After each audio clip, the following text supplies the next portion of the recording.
I responded right away and provided all my emails that could possibly be work-related. We went through a thorough process to identify all of my work-related emails and deliver them to the State Department. At the end, I chose not to keep my private, personal emails about planning Chelsea's wedding or my mother's funeral arrangements, condolence notes to friends, as well as yoga routines, family vacations, the other things you typically find in inboxes. I think that anybody who's actually looked at this has concluded that I have now put out all of my emails. Man, you can just throw a dart into a pile of Hillary Clinton tapes and find a lie about her email scandal. But we now know these claims were not true, none of them. The FBI released a nearly 60-page report yesterday that says the agency recovered more than 17,000 emails she didn't turn over to federal investigators. Here to react to this latest bombshell, our fantastic political panel, Democratic pollster Jessica Tarlov, advisor to Donald Trump on economics, Stephen Moore, and national political reporter for Real Clear Politics, Caitlin Huey-Burns. It is great to see all three of you. Good morning. So, Jessica, we're not supposed to say anything about Hillary's health because that would make you a conspiracy theorist or a sexist or an alt-right person. But okay, so don't. I'm only quoting the FBI, which I thought was an independent law enforcement agency. This is a direct quote from the FBI report. Based on her doctor's advice, she could only work at State for a few hours a day and could not recall every briefing she received. Well, that was right like after the concussion. This wasn't her, her permanent status in the 4 years that she was Secretary of State. She had a very serious concussion. Her doctor's note speaks to that. But she couldn't recall entire briefings? That's not a small thing. That's a big thing. Well, it's a big thing that 4 years later, when she has a clean bill of health, that you think she's not qualified to be president for? I don't know. She claimed almost 40 times in her interview that she couldn't remember. I mean, it doesn't take a lot to connect the dots, does it?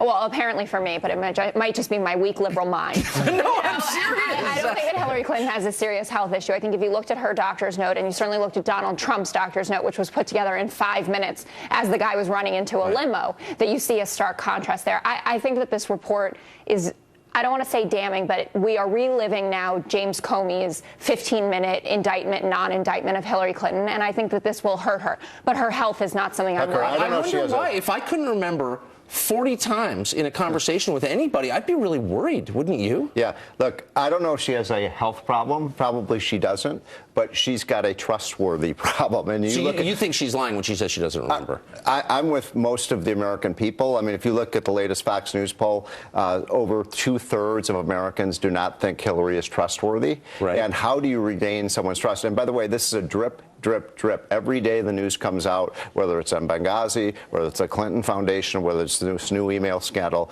It's some new bad news for Hillary, and it accentuates the say. She's been saying Donald Trump is not temperamentally fit to be president. And now people are saying maybe she's the one who's not fit to be president. I got to say, none of this surprised me. I never thought that Hillary Clinton was, a paragon of truth-telling.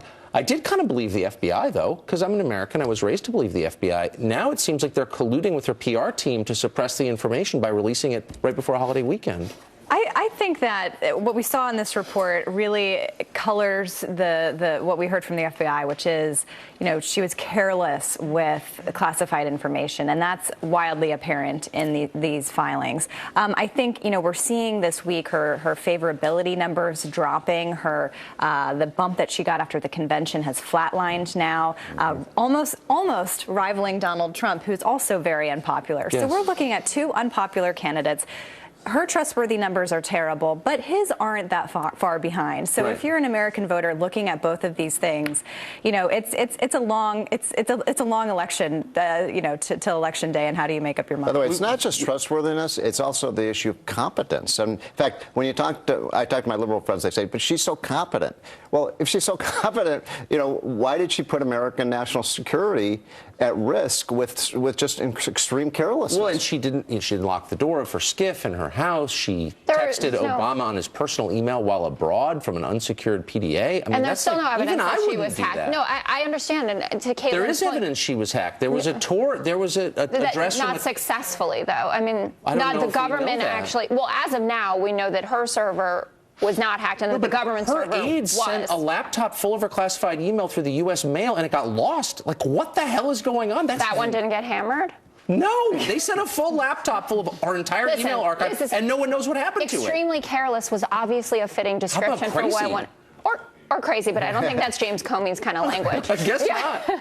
It's very complicated, and I think Caitlin's completely right. I actually think, though, that more coloring her honesty and trustworthiness problem and her favorability is the Clinton Foundation stuff more than the emails. The American public, the polls all say it, have largely moved on from emails, but that the auspices of a pay-to-play scandal, I think, is more complicated for her. So really quickly, my sense is Trump cannot win just by beating on Hillary. No matter how unpopular he has she to, gets. Every time I meet with him, I say, look, you have to project a very positive image about how you're going to turn this economy around. The other big development, the unemployment numbers came out yesterday. They weren't very good, pretty disappointing. We now have, 94 million Americans, Tucker, that are outside the workforce. We have a record high number of people who are just not working. And so Trump has to stress the economy, his jobs program, and his tax cut. We're going to cut tax for every business in America. I look forward to that. I'm sorry, Caitlin, I want to go to you, but I'm being bossed around by the producers. I like to sit back Thank and you listen. all. It is great to see you. Thank you for getting up so early. Thank you. Anna?